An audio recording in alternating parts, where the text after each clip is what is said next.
नमस्कार, मैं हूं Amod Srivastava. Amazing thought, amazing message, amazing information की दिशा में आज एक कदम और आगे।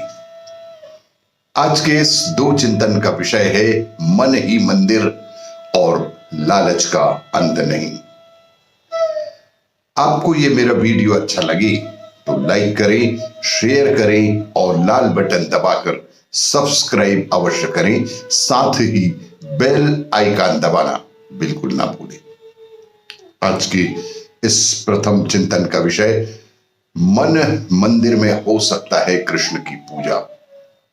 एक भक्त भागवत पाठ में बैठा हुआ था और उसने सुना कि कृष्ण मन के भीतर भी पूजे जा सकते हैं। भक्त तक्षण गोदावरी नदी में स्नान करने के बाद एक पेड़ के नीचे बैठा हुआ गया और अपने मन के भीतर वह बहुत गहनों के साथ लदे खूबसूरत सिंहासन का निर्माण किया।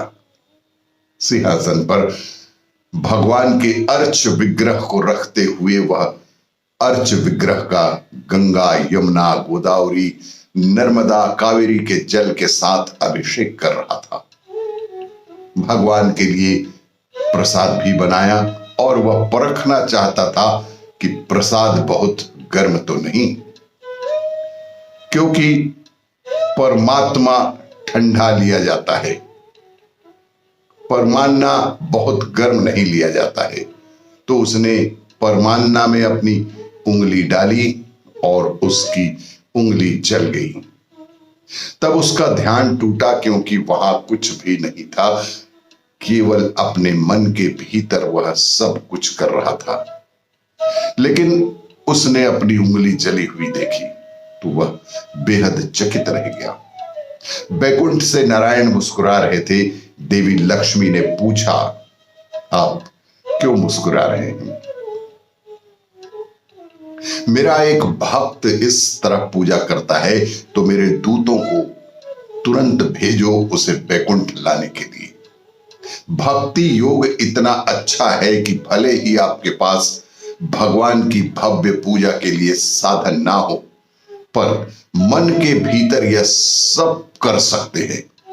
यह भी संभव है, भगवान की हर जगह मौजूदगी है। पवित्र मन से ध्यान लगाकर अपने इष्ट देव को याद करने से उनकी पूजा सरल और सुखदायक हो जाती है।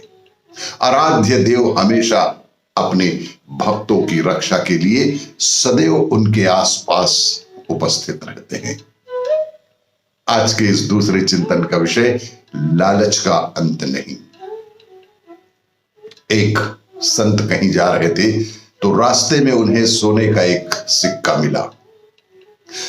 संत ने वो सिक्का उठा लिया।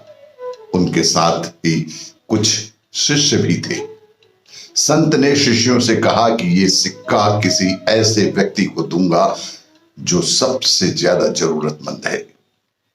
संत और उनके शिष्य अपनी यात्रा पर आगे बढ़ते रहे। रात होने पर वे एक राज्य में रुक गए।